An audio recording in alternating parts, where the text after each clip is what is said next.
À la une, le lancement officiel pour la Côte d'Ivoire des préparatifs de la 21e conférence des parties pour le changement climatique. Le pays veut participer efficacement à la rencontre qui va se tenir du 10 octobre au 11 novembre prochain. Ce sera à Paris, en France. La journée mondiale des TIC, c'est aujourd'hui. Les télécommunications et les technologies de l'information et de la communication, les moteurs de l'innovation, c'est le thème choisi pour cette année 2015.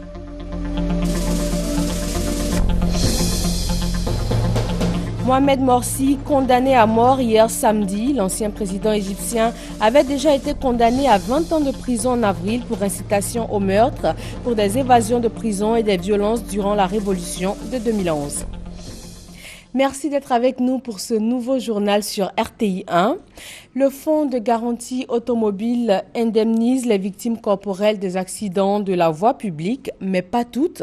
Quel accidenté peut alors bénéficier du soutien de ce fonds? Quelle procédure faut-il suivre? Pourquoi toutes les victimes d'accidents ne sont pas indemnisées? Le directeur général du Fonds de garantie automobile, Noël Maïzan Kofi, est sur ce plateau pour répondre à nos questions. Bonjour, Monsieur Kofi. Bonjour, Patou. Eh bien, nous vous retrouvons tout de suite après le point de l'actualité. L'État de Côte d'Ivoire cède 10 villas attenantes à l'hôtel Indénié dans la ville d'Abangourou. Une convention a été signée pour formaliser ce partenariat entre l'État et la société d'exploitation hôtelière de l'Indénié, Maïsako. 10 villas attenantes à l'hôtel Indénié d'Abangourou vont bientôt être réhabilitées. Elles ont été cédées par l'État de Côte d'Ivoire à la société d'exploitation touristique et hôtelière de l'Indénié pour un montant de 45 millions de francs CFA. La signature de convention entre les deux parties se situe dans le cadre du processus de privatisation du complexe hôtelier entamé depuis 14 ans. Avec cette acquisition, c'est un investissement de plus de 200 millions que mes partenaires, tous originaires de la région, comme moi, allons mobiliser pour leur réhabilitation. C'est une grande opportunité d'affaires avec une trentaine d'emplois, dont 17 directs et 13 indirects, qui seront ainsi créés, en plus des 30 emplois existants pour la première opération de privatisation, soit un total de 60 emplois. Le Premier ministre Daniel Cablon-Duncan s'est félicité de la cession des 10 villas. Ces décisions permettent non seulement à des nationaux de participer à l'essor économique de leur pays, mais permettra au tourisme ivoirien, notamment celui de la région d'Indénié-Tuablin, de retrouver une nouvelle vitalité par l'amélioration de l'offre de services. Selon le chef du gouvernement, d'autres hôtels sont encore dans le patrimoine de l'État. Ils pourraient être cédés au secteur privé dans le souci d'accroître la compétitivité. La 21e conférence des parties sur le changement climatique va se tenir du 10 octobre au 11 novembre prochain à Paris, la capitale française. La Côte d'Ivoire se prépare à participer à la rencontre internationale. Le Premier ministre a officiellement lancé les préparatifs. Maïsako. La 21e conférence des parties sur le changement climatique constitue un tournant décisif dans les négociations internationales sur le climat. Pendant un mois à partir du 10 novembre prochain, les pays signataires de la Convention cadre des Nations Unies, dont la Côte d'Ivoire, vont se réunir à Paris, capitale française. Ils devront aboutir à l'adoption d'un premier accord universel qui va permettre de lutter contre le réchauffement climatique. Ce sera une première après le protocole de Kyoto. Au-delà d'une augmentation de 2 degrés Celsius, la température terrestre, les conditions de vie sur la planète Terre deviendront insupportables. Et ce, du fait de la survenue des catastrophes telles que les phénomènes météorologiques extrêmes, tempêtes, cyclones, ouragans, l'élévation du niveau de la mer, les inondations, les famines, les maladies et j'en passe. L'enjeu est un consensus mondial sur les mesures concrètes à arrêter pour limiter cette augmentation de la température en diminuant la production de gaz à effet de serre. Les changements climatiques et ses effets néfastes sont une réalité. La Côte d'Ivoire en est consciente. Elle a pris la pleine mesure des enjeux de la prochaine rencontre de Paris sur le climat. L'engagement du gouvernement ivoirien sur la question des changements climatiques vise à apporter des solutions globales et des réponses concrètes pour une préparation efficiente de la Côte d'Ivoire à la COP 21. À cet effet, nous avons pris l'arrêté 224 du 23 avril 2015 portant attribution, organisation et fonctionnement de la commission de préparation de la participation de la Côte d'Ivoire à la 21e conférence des parties, la COP 21, sur les changements climatiques du 30 novembre au 11 décembre 2015 à Paris en France. Cette commission de préparation renferme 3 comités, un comité de pilotage, un comité scientifique et un comité d'organisation au niveau des DIAFO, de manière à ce que toutes les parties prenantes en Côte d'Ivoire soient donc concernées. Pour mieux se préparer pour la 21e conférence des parties sur les changements climatiques, la Côte d'Ivoire participe également aux concertations sous-régionales et africaines sur le climat. Le 29 août cette année, le président de la République doit prendre part à Libreville au Gabon au Climate South Initiative, une plateforme d'échange entre les pays du Sud. Yamoussoukro, la capitale politique ivoirienne, doit abriter du 24 au 25 juin prochain le sommet sous-régional sur le climat. La sauvegarde de l'environnement est également d'actualité sur le plan local. Les préfets sont désormais impliqués dans la lutte contre l'insalubrité et la gestion des ordures ménagères.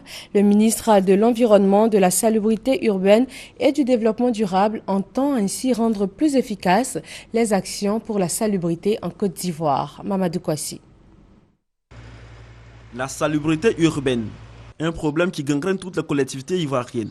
Pour appuyer les efforts des autorités locales dans la lutte contre ce fléau, l'État de Côte d'Ivoire met à contribution les populations à travers la mise en place de la CAPA, Commission Aménagement, Propriété et Assainissement au cours des visites d'État.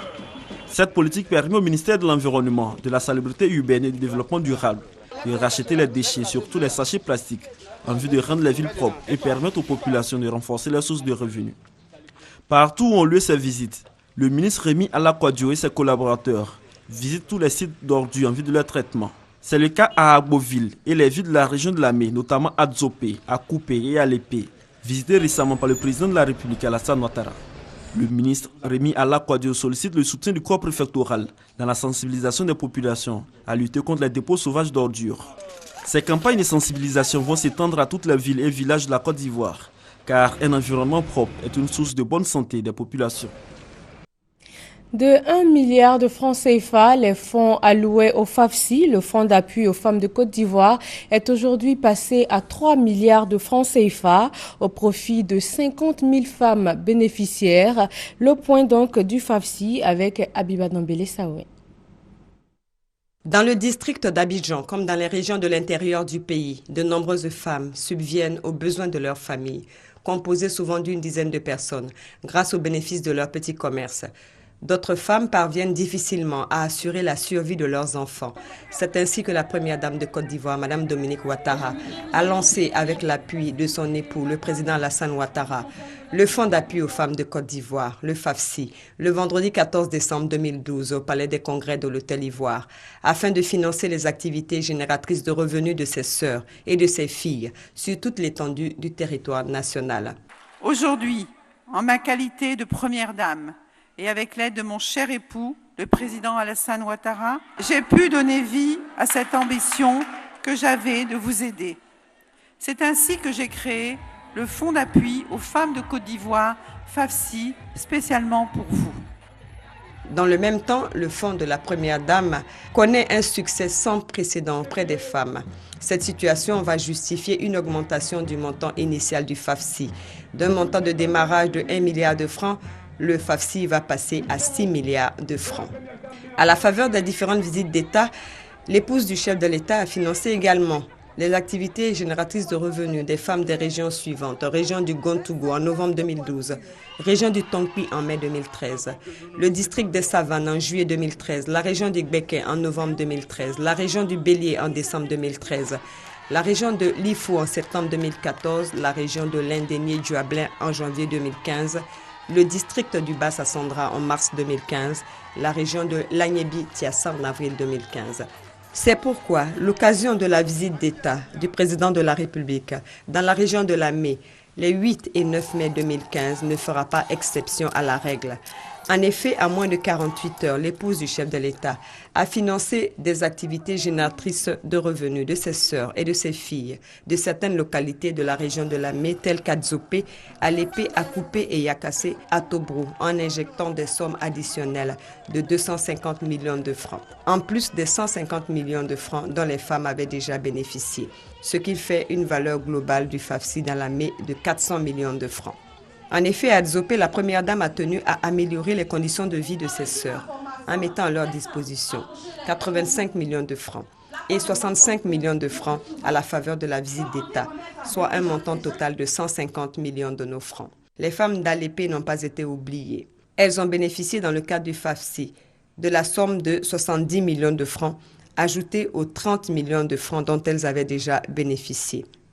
La première dame a par ailleurs tenu, encore une fois, à ce que les femmes de la localité d'Akupé, qui n'ont jamais eu une activité et qui n'ont pas d'épargne préalable, puissent elles aussi bénéficier du fonds d'appui aux femmes de Côte d'Ivoire.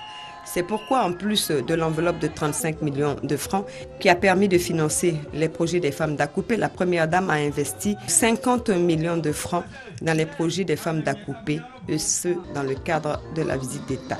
Enfin, l'épouse du chef de l'État a financé les activités génératrices de revenus durables des femmes du département de Yakassé à Tobrou à hauteur de 50 millions de nos francs. Une manne financière qui va permettre à ces milliers de femmes d'entreprendre des activités génératrices de revenus. Notons que plus de 50 000 femmes à travers la Côte d'Ivoire bénéficient déjà du FAFSI. Aujourd'hui, dimanche 17 mai, c'est la journée mondiale des TIC et cette année, l'événement est couplé en Côte d'Ivoire avec le 150e anniversaire de l'Union internationale des télécommunications. Thème choisi, les télécommunications et les technologies de l'information et de la communication, des moteurs de l'innovation. Serge Collier. La journée mondiale des télécommunications et des TIC, doublée du 150e anniversaire de l'Union internationale des télécommunications UIT, souligne le rôle majeur de cette organisation dans la connexion du monde, dans la modernisation des modes de vie des populations, ainsi que dans le processus d'innovation. Les progrès ont été fulgurants. À titre d'exemple, l'on peut citer l'Internet, la téléphonie mobile, le e-commerce ou encore la gouvernance électronique. Nous notons avec satisfaction les grandes avancées que notre pays connaît ces dernières années dans le domaine des TIC. De nombreux chantiers sont ouverts qui transforment progressivement notre pays en mettant à la disposition des populations des services résultant des pratiques et des technologies les plus avancées dans le monde. Le cadre réglementaire que nous avons mis en place est inspiré des meilleures pratiques et permet à ce jour un développement harmonieux du secteur des TIC à l'avantage de toutes les parties prenantes, l'État, les opérateurs, les consommateurs. Nous avons renforcé la connectivité à l'international et nous avançons chaque jour dans l'extension de la connectivité du territoire national en Internet haut débit.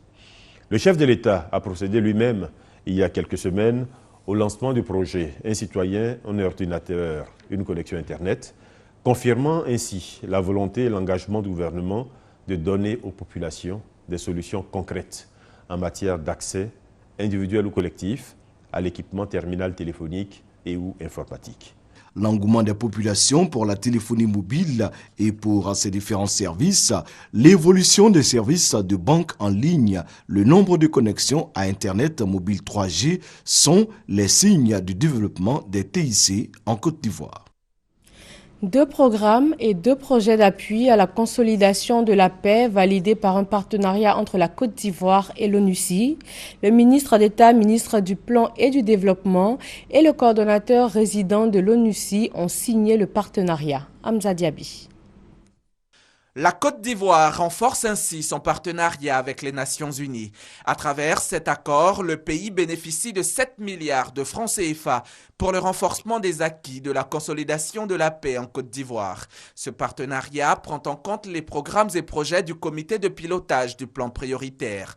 La mise en œuvre de la 2e phase de ce plan devrait améliorer les conditions de vie des populations. C'est partant des résultats de cette première phase que le PBF a accepté de financer cette 2e phase. Donc l'idée, c'est essentiellement de consolider ces acquis, mais également de les étendre à d'autres zones qui sont sensibles parce que nous allons vers les élections présidentielles dans les mois qui viennent et par conséquent, sur la base des évaluations qui sont faites, voir quels sont les aspects sur lesquels on peut travailler pour donc renforcer la paix et la sécurité, mais également la confiance et l'entente au niveau communautaire. Deux domaines sensibles sont pris en compte par cet accord, la sécurité pour des élections apaisées en Côte d'Ivoire et la résolution d'un conflit éventuel. C'est un projet qui vient donc consolider les acquis de la première phase. Et je crois que c'est important que nous ayons signé cet accord aujourd'hui. Ça permettra, avant donc l'élection présidentielle, d'agir assez rapidement dans des zones sensibles du pays pour soutenir donc le processus de réconciliation et de cohésion sociale. Cette deuxième phase du plan prioritaire concerne les régions du nord, de l'ouest et du centre de la Côte d'Ivoire. Elle va durer jusqu'en 2017. L'Organisation des Nations Unies pour l'alimentation et l'agriculture FAO a réuni des experts de 5 pays d'Afrique. Durant 3 jours, ils ont travaillé sur les moyens à mettre en œuvre afin de réduire les pertes post-capture de poissons et de produits de pêche. Il s'agit notamment d'améliorer leur accès au marché. Herman Yamia. Ils sont venus du Bénin, du Ghana, du Togo, du Burkina Faso et de la Côte d'Ivoire, pays membres du bassin de la Volta. Ces acteurs du secteur de la pêche qui ont pris part à cet atelier des Grands Bassam avaient un objectif commun, donner leur point de vue et leurs priorités dans la finalisation de la stratégie pour la réduction des pertes post-capture. Une stratégie qui, à terme, devrait permettre la sécurité alimentaire et améliorer la politique du commerce du poisson dans la sous-région.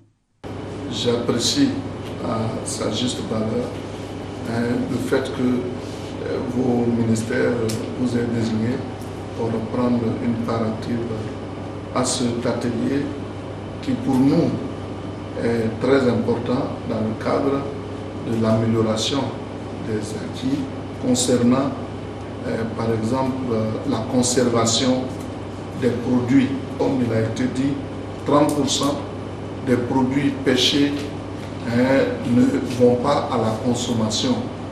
La stratégie sur laquelle planchent les acteurs du secteur de la pêche est au stade de finalisation.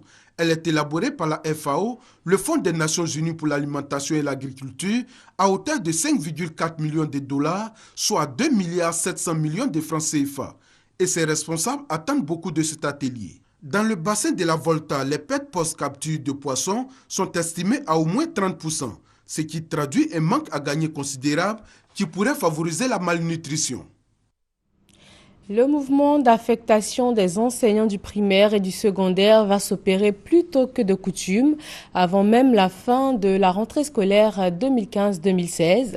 Avec plus de 2200 demandes de mutation reçues, la Commission nationale de mutation des personnels d'enseignants et d'encadrement vient de boucler ses travaux. Charles Tatou. La Commission nationale de mutation des personnels enseignants et d'encadrement a siégé à Yamoussoukro. Cette année, elle a enregistré plus de 2440 demandes de mutation.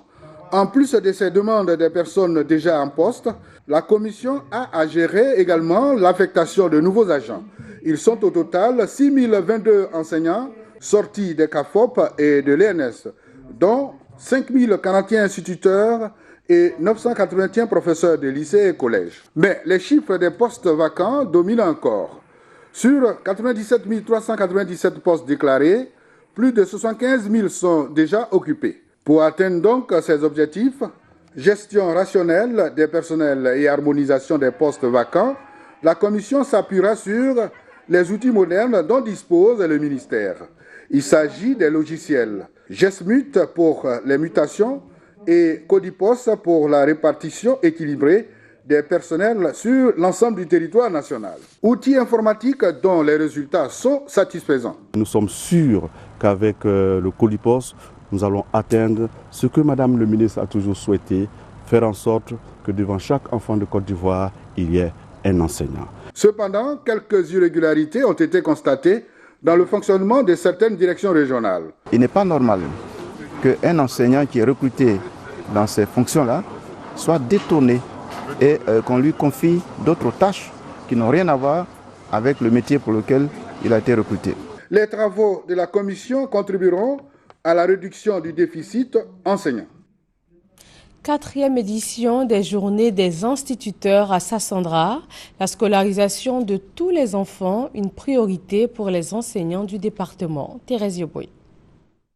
La circonscription de l'enseignement primaire de Sassandra compte 144 écoles divisées en 5 secteurs pédagogiques, 33 000 écoliers encadrés par 713 instituteurs.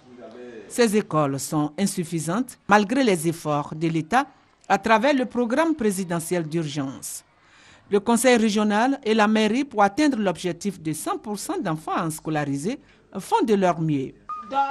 Pour pallier ce déficit de structures d'accueil des enfants, des communautés villageoises créent des écoles de fortune appelées centres d'éducation communautaire, très nombreux dans la région.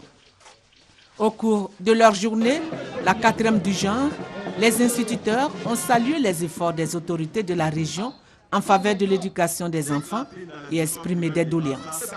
Des doléances qui ont eu des échos favorables auprès des autorités locales et du représentant du ministre de l'Éducation nationale. Ce qui pourrait venir dans la région du Bois-Clair d'une manière générale, ça rentre dans le vaste programme de la scolarisation universelle. Le président de la République a planifié cette scolarisation universelle avec la construction massive, n'est-ce pas, des classes. Donc aucune région n'est oubliée. En reconnaissance aux efforts du président du conseil régional, son épouse, Patricia Legré, a été honorée par la mutuelle des instituteurs de l'enseignement primaire de Sassandra. Le Salon des sports et loisirs est à sa 6e édition cette année. Le secrétariat du Conseil national de sécurité veut par cette initiative cultiver le mérite et l'excellence. Mamadou Kouassi. Prôner des valeurs civiques liées au mérite et à l'excellence des forces armées de Côte d'Ivoire et rapprocher les Ivoiriens de leur armée pour garantir un environnement de paix et de confiance. Telle est l'ambition affichée par le Conseil national de la sécurité CNS dans le cadre des réformes du secteur de la sécurité. Il vient d'organiser un salon meublé par différentes activités sportives. Ce salon-là vise à faire passer des messages concernant la culture du mérite. Et aujourd'hui, le nouveau visage de la sécurité tend à prôner justement ce mérite-là. Ce nouveau concept vise à terme donc permettre à l'Ivoirien de vivre dans un environnement où il pourra tranquillement manifester son potentiel également. Cette 6e édition du Salon des sports et loisirs a enregistré la participation de plusieurs fédérations sportives. Le sport permet de rapprocher, de cultiver la fraternité, de partager nos émotions, nos joies, permet donc de niveler la différence, donc en guillemets, d'absorber les conflits avant même qu'ils naissent. Parce que si à travers les sports, nous apprenons à mieux nous connaître, il est clair que demain, il nous sera difficile de nous affronter, de nous battre. Voilà, donc la sécurité aujourd'hui a une dimension plurihumaine. Elle n'est pas forcément une sécurité liée aux armements, mais c'est une sécurité préventive, une sécurité qui permet donc d'anticiper sur d'éventuels clashs demain. Et c'est en cela justement que le secrétariat du Conseil national de la sécurité a toute sa place dans le salon des sports. Le golf, la boxe, le jeu à l'arc, le maracana, ce sont autant d'activités qui ont marqué ce salon. C'est par un match de gala des anciennes gloires du football ivoirien que le salon a refermé ses portes. L'eau potable fait cruellement défaut dans le Nzikomoé. Une organisation non gouvernementale est donc venue au secours des populations. Elle a rénové les pompes hydrauliques défaillantes de 7 villages de la région. Le reportage est signé Mamadou Kouassi. Voilà, donc tu vas monter aussi.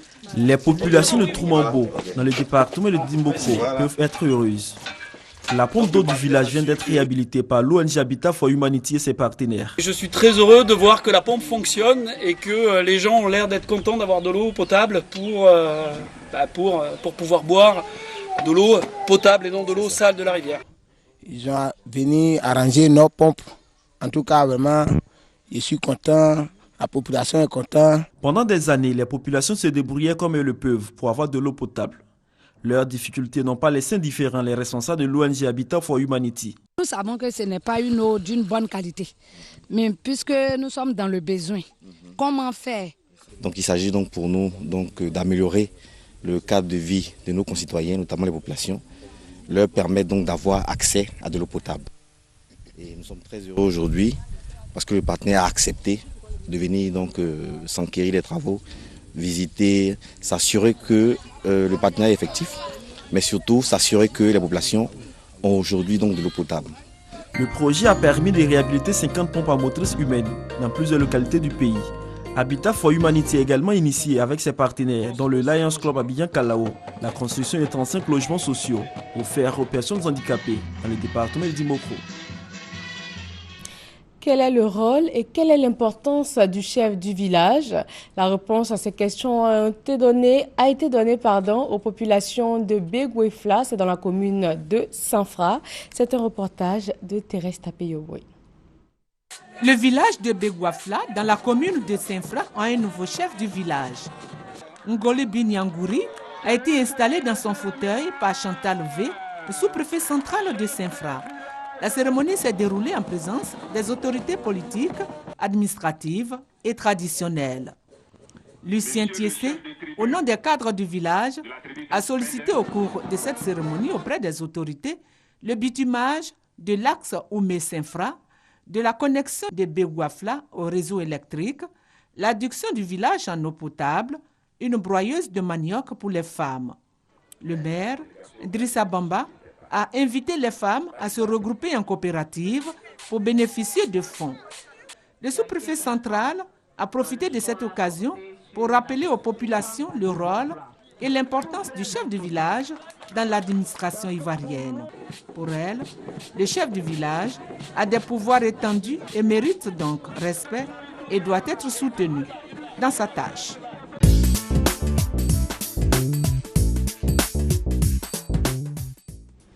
Chaque année, les accidents de la route font en moyenne 600 morts et 11 000 blessés sur nos routes. Ces victimes corporelles des accidents de la voie publique ont un recours. Elles peuvent se tourner vers le fonds de garantie automobile pour être indemnisées. Mais, parce qu'il y a bien un mais, elles ne sont pas toutes prises en compte par ce fonds. Alors, quel accidenté peut bénéficier du soutien du fonds de garantie automobile? Quelle procédure faut-il suivre? Pourquoi toutes les victimes d'accidents ne peuvent pas être prises en compte? Le directeur général du Fonds de garantie automobile est avec nous pour répondre à ces questions. Rebonjour, Monsieur Kofi. Bonjour, Fatou. Alors, nous allons regarder ensemble ce reportage pour planter le décor et on se retrouve tout de suite après. Estimés à 6 000, les accidents de la circulation ôtent chaque année la vie à 600 personnes et font 11 000 blessés en Côte d'Ivoire, selon l'Office de la sécurité routière OSER. Par ailleurs, plusieurs victimes sont livrées à elles-mêmes à cause des délits de fuite, c'est-à-dire la disparition des auteurs après l'accident. Ajoutez à cela, les accidents causés par les véhicules non assurés, également très fréquents. La question de la prise en charge des victimes se pose alors avec acuité. Pour y remédier, le Fonds de garantie automobile FGA, créé en avril 2009, vole désormais au secours des victimes des accidents de la route en Côte d'Ivoire. Son but, supporter les frais médicaux et indemniser les victimes d'accidents de la circulation dont les auteurs ne sont pas assurés ou identifiés. En revanche, il est à noter que le Fonds de garantie automobile ne prend en charge que les dommages corporels des accidents survenus sur le territoire ivoirien. Nous retenons que le Fonds de garantie automobile supporte les frais médicaux et indemnise les victimes d'accidents dont les auteurs ne sont pas assurés ou identifiés. Alors, M. Kofi, vu l'importance de ce fonds, pourquoi est-ce qu'il est si peu connu des populations? Merci. Je voudrais vous remercier la RTI pour l'opportunité qu'elle nous offre aujourd'hui de parler du Fonds de garantie automobile. Évidemment, cette question est une question lancinante, du fait que le fonds de garantie automobile reste méconnu. Mais je dois dire que c'est peut-être une approche, c'est une stratégie managériale, parce que le support sur lequel nous intervenons, c'est-à-dire les sinistres, est une question centrale, est une question importante, mais dans laquelle se retrouvent beaucoup de faux. Donc la structure, comme vous l'avez bien indiqué dans votre commentaire, a été créée en 2009. Elle a commencé effectivement ses activités à partir de 2010. Donc elle avait besoin d'asseoir une certaine organisation, de consolider les bases de sa structure, bien entendu, avant de se lancer. Mais cela ne veut pas dire que depuis lors, le Fonds de garantie automobile n'a pas entrevu d'action. Il y a eu beaucoup d'actions qui ont été entreprises. Il y a eu beaucoup de communications qui ont été faites avec des cibles. Parce que nous avions des partenaires avec lesquels nous travaillons. Nous travaillons avec l'ASACI, qui est l'association des sociétés d'assurance en Côte d'Ivoire. Nous travaillons avec la gendarmerie, avec la police. Toutes ces structures-là ont été sensibilisées à notre approche, à notre méthodologie. Donc c'est clair, c'est vrai que la structure n'est pas connue du grand public, Mais je dois dire que c'est d'ailleurs la raison de notre présence ici ce midi, pour donner un certain nombre d'informations en ce qui concerne notre structure à l'ensemble des populations. Alors, quand nous préparions ce magazine, il y a des questions qui nous revenaient de façon récurrente.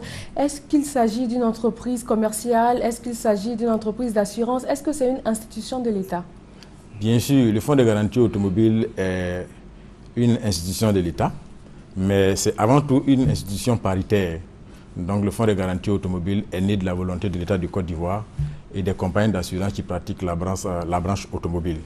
Donc elle est l'émanation du Code CIMA, le Code CIMA qui est le marché des assurances au plan de la sous-région, donc qui regroupe, c'est l'État qui a mis en place cette structure dont la mission est de faire en sorte de prendre en charge les victimes d'accidents de la circulation.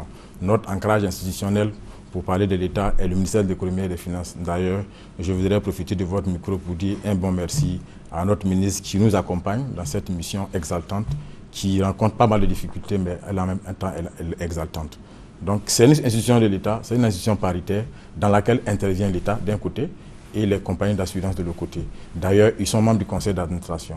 D'accord. Et vous êtes censé prendre en charge les victimes d'accidents de la route, mais pas toutes les victimes. Comme nous venons de le voir, il s'agit de victimes dont les responsables ne sont pas assurés ou bien ont pris la fuite tout simplement. Alors comment est-ce que ça se passe concrètement? Comment est-ce que ces victimes sont indemnisées? Comment est-ce qu'elles viennent vers vous? La porte d'entrée de notre procédure d'indemnisation, d'abord, il faut arriver à attester, à démontrer, à apporter la preuve que l'accident a bel et bien eu lieu. Le seul élément par lequel nous pouvons l'attester, mais bien sûr, c'est un constat. Dès qu'il y a un accident, les usagers doivent se prémunir, doivent prendre les dispositions pour faire en sorte qu'il y ait un constat. Un constat fait soit par la police, soit par la gendarmerie. Dès lors que vous nous saisissez, le mode de saisine est simple.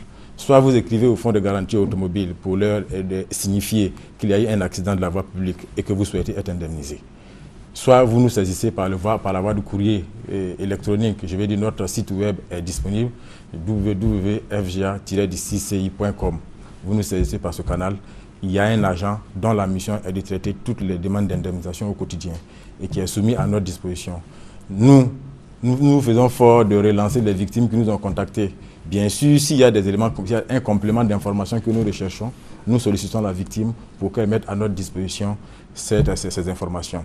Quand il est établi qu'effectivement la personne a été victime, soit et qu'il s'agit d'un délit de fuite, le délit de fuite, c'est quand un usager de la voie publique vous cogne et qu'il prend la fuite. Ou bien qu'il s'agit d'un défaut d'assurance. Le défaut d'assurance, c'est quand moi, usager de la voie publique, qui suis censé avoir ma police d'assurance, parce que il y a une loi en Côte d'Ivoire qui a été instituée par l'État de Côte d'Ivoire depuis 1989, qui fait de l'assurance automobile, en tout cas la police automobile, obligatoire. Donc tous les usagers de la voie publique doivent se prémunir de cette assurance. Si vous ne le faites pas, vous êtes frappé par une loi, vous êtes frappé par la loi. Vous encourez une peine privative de liberté qui va de 2 ans, de 2 mois à 3 mois, à 3 ans, et une peine privative de liberté ou une amende qui va de 100 000 à 10 millions. Donc tous ceux qui n'ont pas de police d'assurance et qui roulent dans l'État de Côte d'Ivoire sont en infraction. Normalement, quand les agents vous prennent, c'est ces sanctions-là qui doivent être appliquées à vous. Donc il revient au juge, dans son intime conviction, de déterminer la peine qu'il doit mettre à votre disposition. D'accord, vous donniez tout à l'heure la procédure pour vous saisir. On était à l'étape du constat, on va continuer. Donc quand vous avez fini de nous saisir et que toutes les analyses ont été faites, parce que nous avons une procédure en interne qui nous permet de savoir les bons dossiers des faux dossiers, au regard de l'expertise que la structure a acquise pendant 5 ans. Donc quand nous nous rendons compte que c'est un bon dossier, mais la procédure dure au maximum 2 mois. Premièrement, c'est la phase d'instruction. La phase d'instruction part de la phase de la saisine. Vous nous saisissez par un courrier pour indiquer que vous avez été victime d'accident de la circulation. Il s'agit d'un délit de fuite ou bien d'un défaut d'assurance. Nous avons la capacité d'apprécier. Une fois que cela est établi, nous passons à la seconde phase. La phase, c'est la phase d'instruction qui permet de faire le complément de dossier. Une fois que ça c'est bon, la deuxième phase, c'est la phase de rédaction du PV de constat. Parce que quand on a fini d'élaborer tout ça, on se met d'accord. C'est l'engagement des parties. Il y a la victime et il y a le fonds de garantie automobile. Une fois qu'on a établi qu'effectivement la procédure est allée à son terme et qu'il s'agit de payer le sinistre, nous déterminons, si la base des barèmes qui sont le nôtre, qui sont dans notre texte fondateur, nous établissons ce qu'il y a à payer. Et nous appelons la victime pour lui présenter sur la base des observations qu'on a faites. Il peut arriver des fois même qu'on fasse appel à des experts, qu'on n'ait pas la latitude en interne de déterminer le chef de préjudice qu'il faut et le barème qu'il faut. On fait appel à des experts qui nous aident à identifier le chef de préjudice et le barème qu'il faut. Sur cette base, nous écrivons à la victime pour lui dire voilà le quota qu'il faut.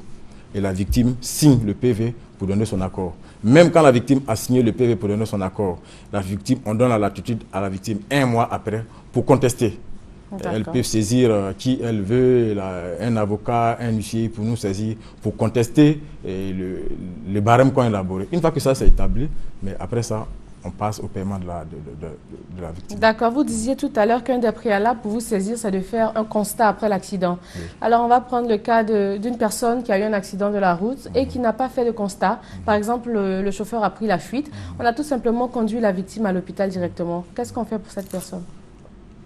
Je pense que avant ça, c'est la raison de laquelle nous sommes là. Il faut sensibiliser les usagers de la voie publique. Parce que si nous devrons indemniser toutes les personnes qui viennent à nous pour nous dire qu'elles ont fait un accident de la route sans constat et qu'on doit les prendre en compte, nous allons à l'encontre de nos procédures. Donc on a des procédures internes. Le point d'entrée, comme je l'ai indiqué, c'est le constat. Donc je voudrais profiter de votre plateau pour lancer un appel à l'ensemble des usagers de la police. Ça doit être systématique. Quand il doit avoir, quel que soit ce qui est, si vous êtes victime d'accident de la circulation, si vous voulez vraiment saisir le fonds de garantie, il faut que la porte d'entrée, en tout cas c'est l'élément déclencheur chez nous, qui permet de vous prendre en charge. S'il n'y a pas de constat d'accident, on n'a aucun élément qui atteste de l'existence d'un accident.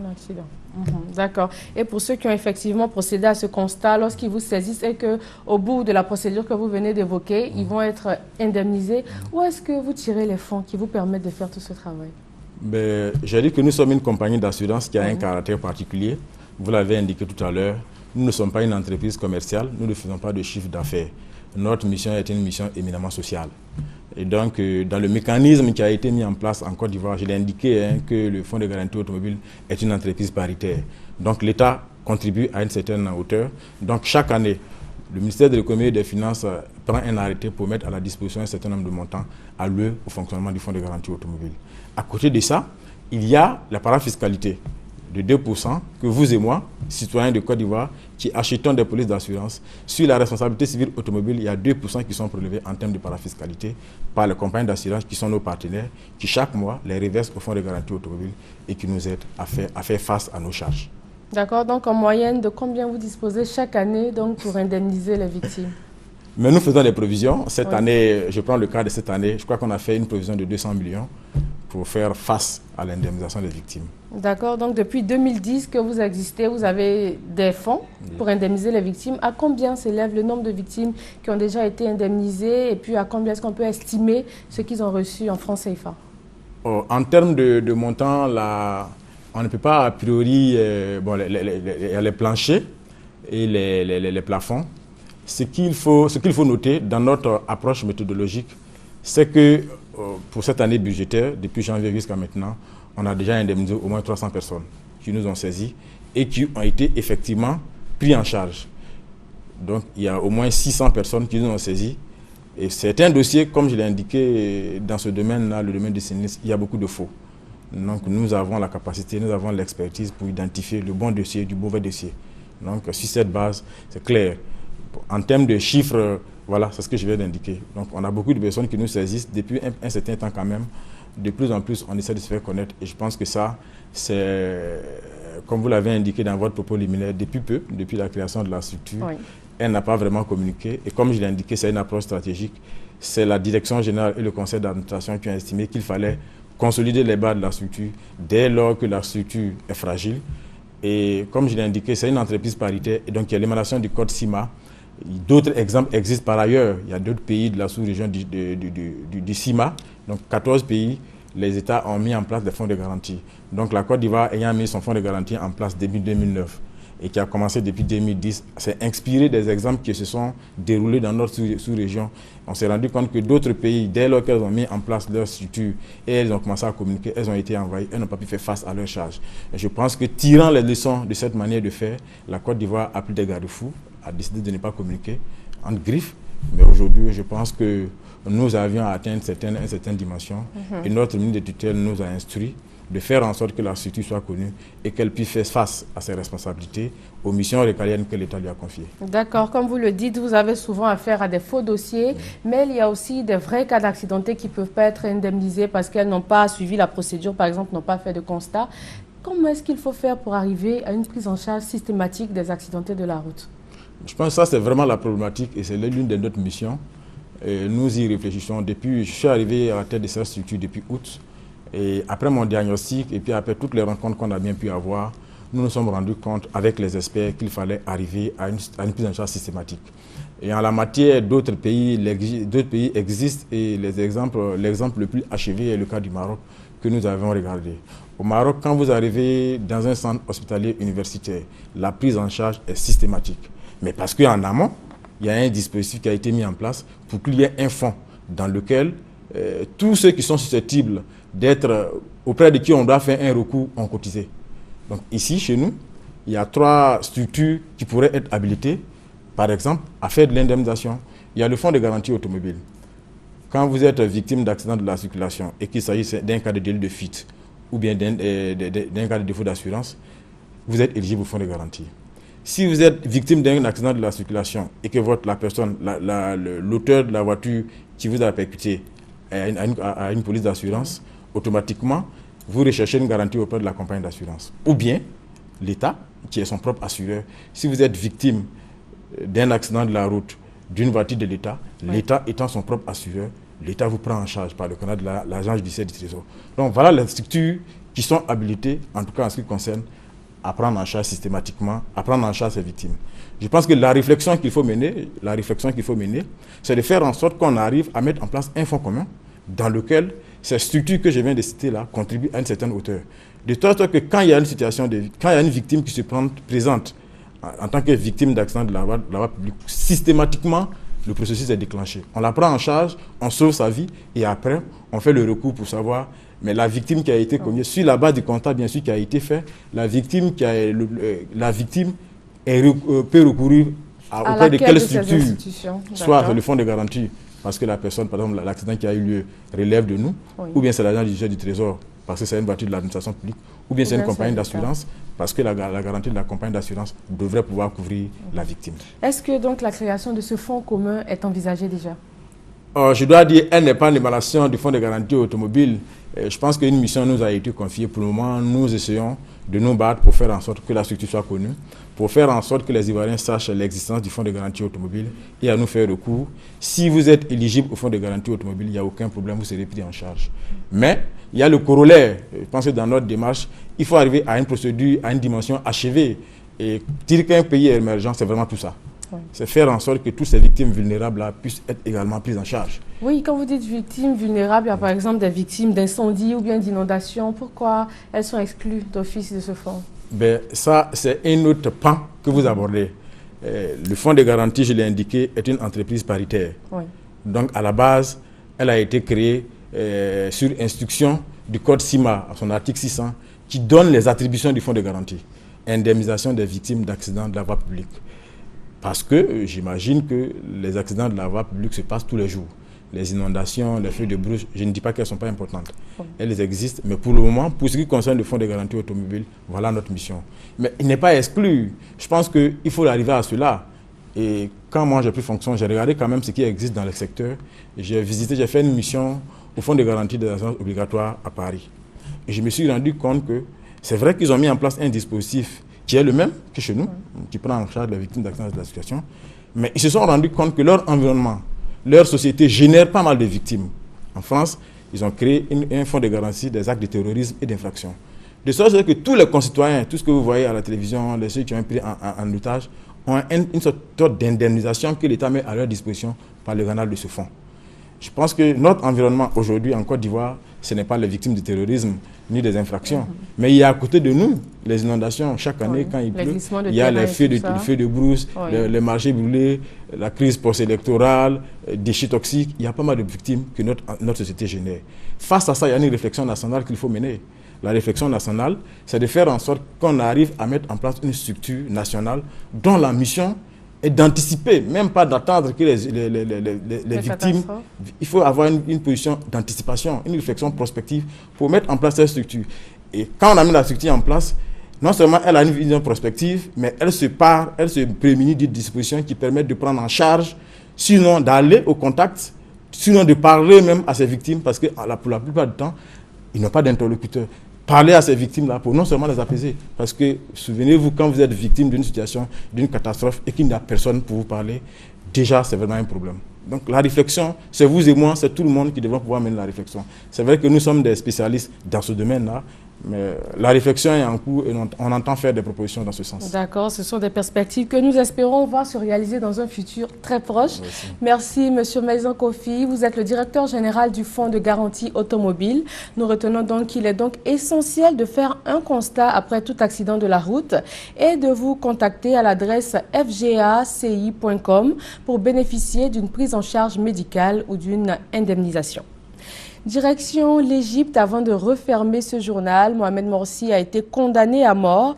L'ancien président égyptien avait été déjà condamné à 20 ans de prison en avril pour incitation au meurtre, pour des évasions de prison et des violences durant la révolution de 2011. Une centaine d'autres accusés, dont des dirigeants éminents de sa confrérie des frères musulmans, ont également été condamnés à la peine capitale. Voilà pour ce 13h. Merci d'être resté avec nous. Excellent dimanche sur RTI 1.